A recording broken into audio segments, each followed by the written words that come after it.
Salut à toi qui cherche à payer moins d'impôts. Tu es au bon endroit, nous voilà sur la vidéo, frais réels ou forfait. L'option qui peut réduire tes impôts. Nous aborderons ici les frais de déplacement dans le cadre de l'option pour les frais réels. Sais-tu que tu pourrais réduire tes impôts en déclarant tes frais réels plutôt qu'en acceptant l'abattement forfaitaire? En France, par défaut, l'administration applique un abattement forfaitaire de 10% sur tes salaires pour couvrir les frais professionnels. L'alternative des frais réels permet de déduire les dépenses professionnelles réellement engagées, à condition qu'elles soient justifiées.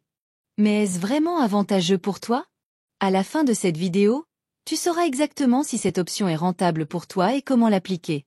Les frais réels qui peuvent être déduits sont les suivants. Frais de déplacement domicile-travail. Frais de repas. Frais de formation. Achat et entretien des vêtements professionnels. Les frais liés au télétravail. Les frais de double résidence. L'achat de documentation et matériel professionnel. Dans cette vidéo, nous verrons seulement les frais de déplacement. Une autre vidéo sur cette chaîne est consacrée aux frais de repas et une autre concerne tous les autres frais divers. Comment procéder? Tu calcules tes frais réels en additionnant tous les frais justifiables et déductibles et tu compares le montant obtenu avec l'abattement forfaitaire de 10%. Il est de minimum 505 € et au maximum de 14 455 €. Le plus grand poste que comprend les frais réels sont généralement les frais de déplacement domicile-travail. Deux possibilités s'offrent à toi. Solution 1. Utilisation du barème kilométrique publié chaque année par l'administration fiscale. Ce barème évolue en fonction des kilomètres parcourus et des chevaux fiscaux du véhicule. Les chevaux sont indiqués case P6 de la carte grise. Avec cette solution, nous verrons qu'il est également possible d'ajouter d'autres dépenses qui ne sont pas couvertes par le barème. Solution 2. Déduction de ces dépenses réelles. Dans les deux cas, lorsque la distance qui sépare ton domicile de ton lieu de travail excède 40 km, soit 80 km aller-retour, la prise en compte du kilométrage ne s'effectue que pour 40 km. Donc, même si tu rentres chez toi entre midi, tu ne pourras déduire qu'un seul aller-retour par jour, sauf si tu peux faire état de contraintes particulières, telles que des problèmes personnels de santé, l'existence au domicile de personnes nécessitant ta présence, ou encore des horaires de travail atypiques.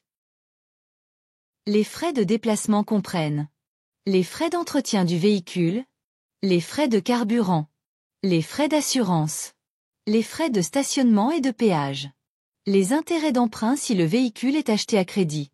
Si tu utilises le barème kilométrique, celui-ci couvre les frais d'entretien, le carburant et l'assurance. Tu pourras ajouter à cela les dépenses professionnelles non couvertes par le barème, parking, péage et intérêts d'emprunt, si le véhicule est financé à crédit. Les intérêts d'emprunt devront bien entendu être proratisés en fonction du kilométrage parcouru à titre professionnel. Si tu n'utilises pas le barème, il faudra proratiser l'ensemble de tes dépenses en faisant le rapport nombre de kilomètres professionnels parcourus sur nombre de kilomètres total sur l'année civile. Exemple, j'ai parcouru 20 000 km cette année avec mon véhicule, sur ces 20 000 km, 10 000 km sont pour les trajets domicile-travail. Je pourrais déduire 50% de la totalité de mes frais. Attention, si tu fais des trajets professionnels et que ton employeur prend en charge une partie de ses frais, il faudra déduire sa participation du montant obtenu. Il faut toujours faire le calcul de manière proportionnelle à l'utilisation professionnelle de ton véhicule. Si tu as choisi de calculer toutes tes dépenses au réel, sache cependant que le montant déduit ne peut pas excéder le montant qui résulte de l'application du barème kilométrique, à distance parcourue identique, pour un véhicule de la puissance maximale retenue par le barème soit 7 chevaux. Pour t'aider à utiliser le barème kilométrique et vérifier que tu as bien respecté cette limite, le site des impôts a mis à disposition un simulateur en ligne. Le simulateur se présente ainsi.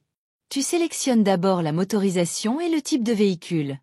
En effet, si tu as un véhicule électrique, tu peux bénéficier d'une majoration de 20% du barème.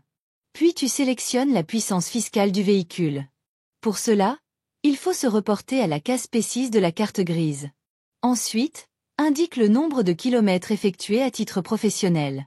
Par exemple, Raymond habite à 30 km de son domicile. Il utilise un véhicule thermique de 8 chevaux et rentre tous les jours entre midi. Il ne peut malheureusement déduire qu'un aller-retour par jour. Il fait donc son calcul, 60 km multiplié par le nombre de jours travaillés. En 2024, en comptant 5 semaines de congé, il a travaillé 227 jours. 60 fois 227, soit 13 620 km. Et voilà, avec le barème, le montant déductible s'élève à 6 881 €. Raymond peut ajouter à cela les frais de péage, de stationnement et les intérêts d'emprunt, proportionnellement au kilométrage parcouru à titre professionnel. En pratique, comment faire sur la déclaration? Très simple, sur la page où tu indiques tes salaires, tu peux appuyer sur le bouton Options frais réels. Et à ce moment-là, il faudra compléter le petit encart qui apparaît, avec en premier les frais de déplacement si tu utilises le barème kilométrique. Et dans la case Autres frais, tous les autres frais au réel que je viens de te détailler et également ceux dont je te parle dans les autres vidéos sur le sujet frais réels. Il y a un encart détail où tu indiques le détail de ce que tu as déduit par poste. Et surtout rappelle-toi de bien conserver pendant 3 ans les justificatifs de ce que tu as déduit au cas où le contrôle fiscal viendrait toquer à ta porte. Pour conclure, la déduction des frais réels convient particulièrement aux employés qui voyagent souvent ou qui pratiquent le télétravail. En règle générale, si tu habites à côté de ton lieu de travail ou si ton employeur propose des tickets restaurants, il est peu probable que cette option te soit avantageuse. De plus, cette solution est bien plus complexe que l'abattement de 10% et nécessite la conservation des justificatifs. Nous arrivons à la fin de cette vidéo sur les frais réels. Si tu as aimé cette vidéo, n'oublie pas de mettre un pouce et de t'abonner à la chaîne. PS, si tu as des difficultés pour ta déclaration de revenus, je te conseille d'aller consulter un expert comptable. À bientôt pour de nouveaux conseils. Bye.